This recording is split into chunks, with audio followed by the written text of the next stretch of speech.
Bom dia, queridos ouvintes, internautas, todos que nos acompanham aqui na Web Rádio Meimei, no nosso programa Saúde, Espiritualidade e Você. É uma enorme satisfação estar com vocês aqui em mais este domingo. Meu nome é Ricardo Cavalcante, eu sou membro da Associação Médico Espírita de Botucatu e nós estamos aqui nesse momento realizando uma série de programas para responder uma questão que foi trazida até nós, que é se as doenças que nós portamos ao longo da nossa vida, durante a nossa encarnação, se elas podem causar deformidades, alterações no perispírito depois que a gente desencarna. Se ao chegar no mundo espiritual, nós estaremos levando essas alterações. Nós já realizamos 2 programas a respeito desse tema, que eu convido vocês a assistirem, quem não teve a oportunidade, para assistir os programas anteriores. O primeiro programa a gente fez um apanhado geral falando sobre as características do perispírito, o que é o perispírito, qual a sua natureza, suas características, qual a sua relação com o corpo físico, com o espírito. Bastante importante para a gente poder entender todo esse processo. No programa passado, nós trouxemos já uma primeira resposta mostrando que sim, que estas doenças, essas alterações, sejam elas físicas ou mentais, durante a vida física, elas podem realmente levar a um comprometimento do perispírito e que vai persistir após o desencarne. E que, portanto, no mundo espiritual, nós precisaremos também passar por um tratamento, assim como nós recebemos um tratamento da saúde enquanto nós estamos aqui encarnados. Trouxe o exemplo do André Luiz, para mostrar que ele foi um caso claro, que está relatado no livro Nosso Lar, que tem um filme para quem quiser assistir, mostra claramente isso. Trouxe a questão muito importante que a gente vive na atualidade do problema do suicídio, que gera grandes alterações perispirituais, do uso de drogas lícitas ou ilícitas, e trouxe também a questão das alterações mentais, um caso que é narrado por Kardec na Revista Espírita, de 1858. Então, nós já de antemão mostramos que, após o desencarne, as alterações perispirituais, elas persistem e que elas estão intimamente ligadas à nossa condição mental, às nossas impressões mentais. Lembrando que o perispírito, ele, por ser uma estrutura bem mais sutil que o corpo físico, é formado, vamos dizer assim, a matéria em si é a mesma, porque tudo isso a gente aprende na doutrina espírita que tem origem no fluido cósmico universal, seja o perispírito, seja o corpo físico.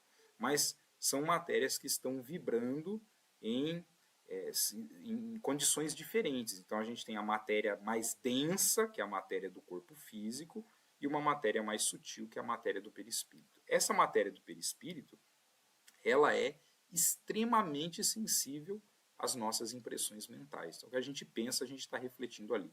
O corpo físico também é sensível, mas ele é mais limitado, vamos dizer assim. A mente já é mais difícil de causar alterações ali. Ela causa.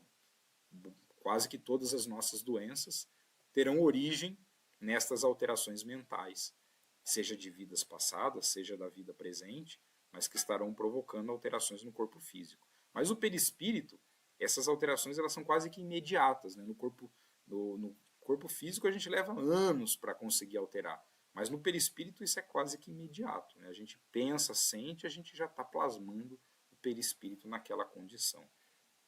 No programa de hoje, a gente vai trazer 2 situações que são narradas na literatura espírita e que são situações mais extremas, ou seja, são alterações muito significativas que acontecem no perispírito, decorrente dessas impressões mentais e, de certa forma, de um adoecimento mental das pessoas que vivem aquela situação. A primeira delas, que nós vamos colocar aqui, é a chamada zoantropia.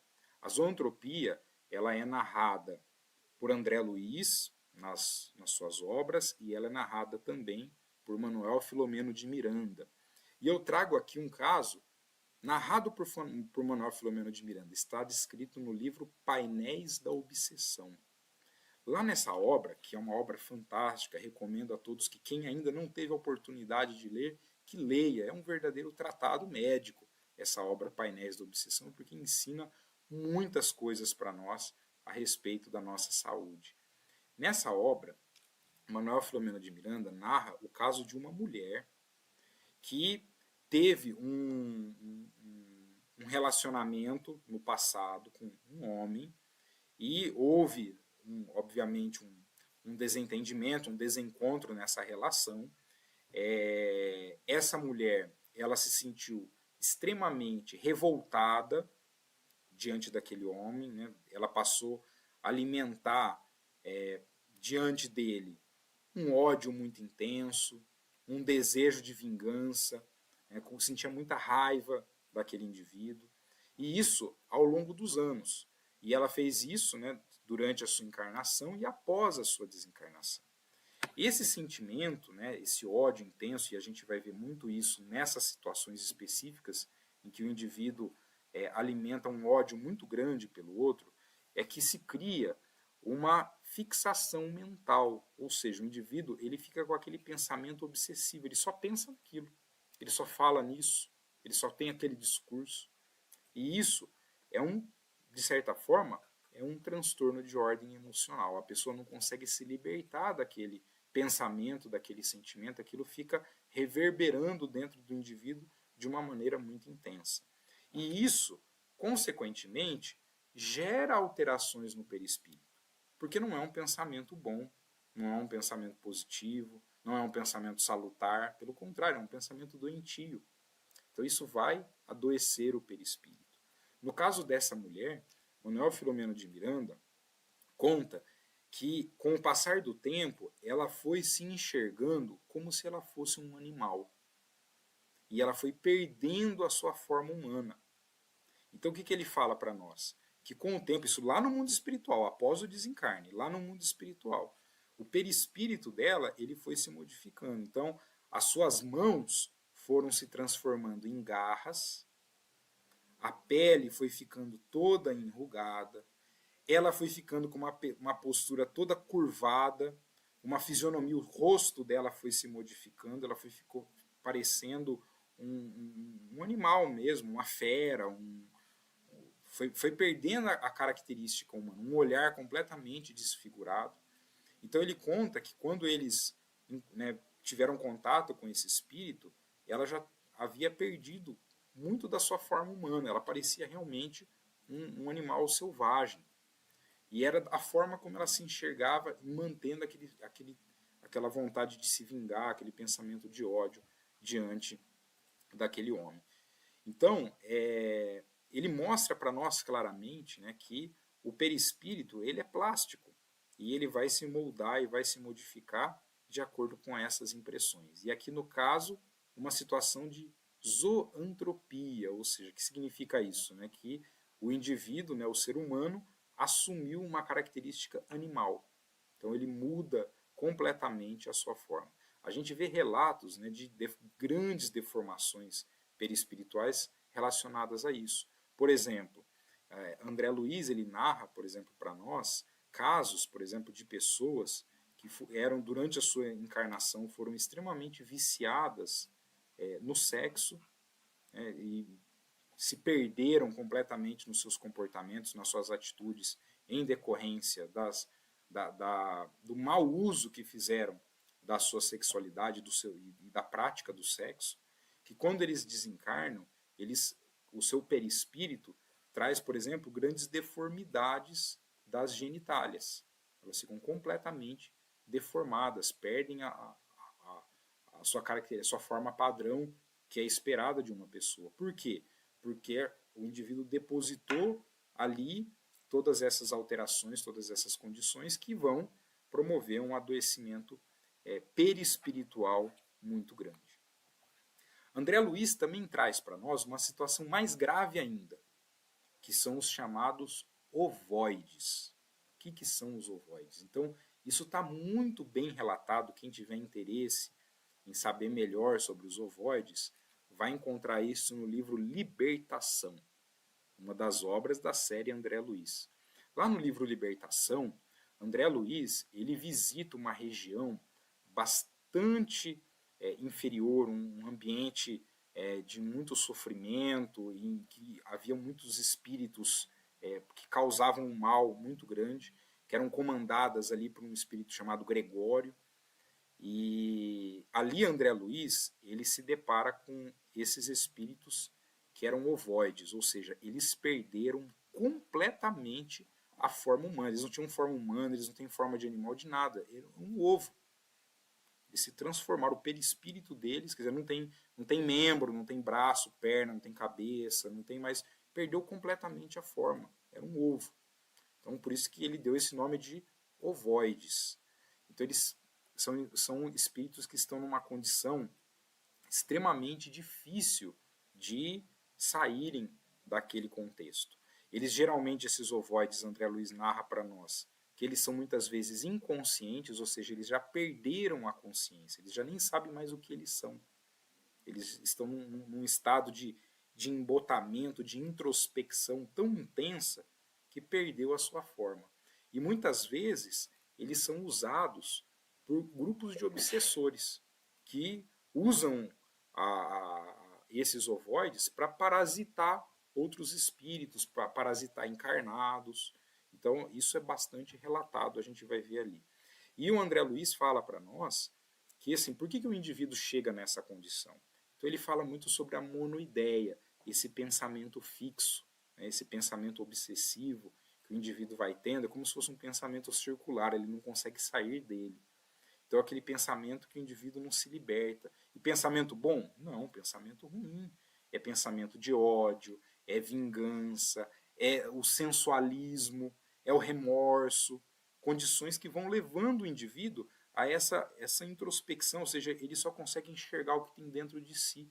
E talvez é isso que vai fazendo com que ele vá perdendo as suas características humanas e vai formando isso que ele chama de ovoides. Então são espíritos que estão realmente numa condição de sofrimento muito grande, né, numa condição muito comprometedora de sofrimento. Então, aqui também é um exemplo. Então, assim como é a zoantropia, os ovoides são um grande exemplo de como a nossa condição mental, as nossas impressões mentais, como doenças de ordem mental que nós podemos carregar, elas levam a graves alterações perispirituais. Ah, mas como que um perispírito, como que um indivíduo desse vai se recuperar? Essa recuperação, ela vai ser bem difícil. Ela já não é tão fácil para doenças, vamos dizer assim, mais leves, mais comuns, que a maioria de nós vai portar e vai chegar do lado de lá carregando aquilo, vai repassar por um tratamento e vai conseguir melhorar. Mas esses indivíduos que trazem essas alterações tão intensas, zoantropia, ovoide, eles levam muito tempo. E não só tempo, mas muitas vezes esses espíritos, para poder voltar a assumir a forma humana, eles fazem reencarnações curtas. Então, às vezes, eles encarnam, por exemplo, eles participam de um processo de reencarnação, lembrando que a vinculação do perispírito com o corpo físico, ela se dá no momento da fecundação. Então, vocês imaginam, o perispírito, como a gente falou lá na nossa primeira apresentação, ele é o nosso modelo organizador biológico. Quem deu esse nome foi Hernani Guimarães Andrade, um exímio pesquisador espírita.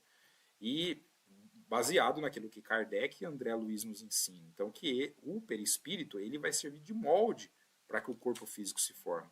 Agora, se o seu perispírito é um ovoide, como que ele vai formar um novo corpo? Quais as condições para ele formar um novo corpo? Não tem.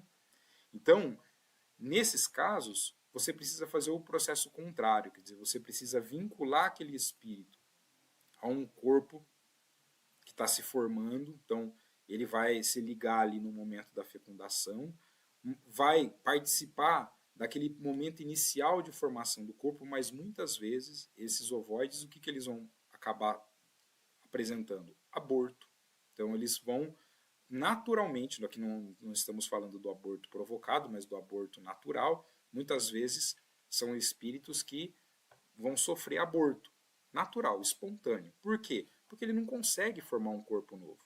Mas aquele momento, aqueles meses ali, muitas vezes, pouco tempo que ele está vinculado a um corpo físico, vai ajudando ele a retomar a sua forma original, a sua forma humana.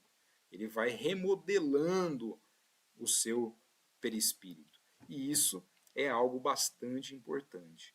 A gente tem um relato muito interessante sobre isso, que está num livro chamado Ícaro Redimido, que conta a história de Santos Dumont, que desencarnou mediante o suicídio e que precisou passar por um processo semelhante para que pudesse readaptar o seu perispírito para poder assumir uma encarnação efetiva, ou seja, uma encarnação em que ele pudesse realmente aproveitá-la de uma maneira mais significativa. Então, é um processo bastante importante que a gente precisa sempre considerar.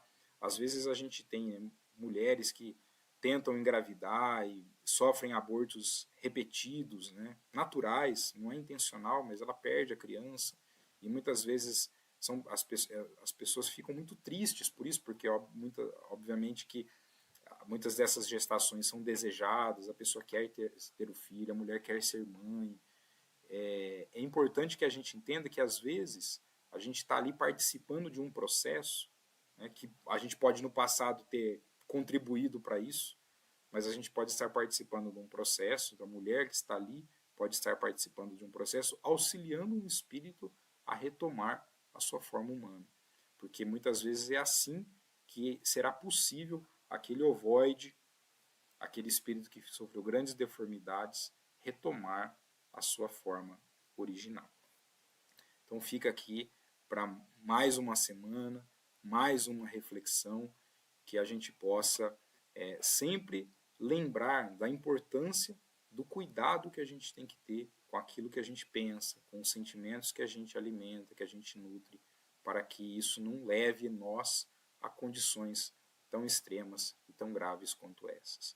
Que Jesus nos abençoe e que tenhamos uma semana de muita luz e de muita paz.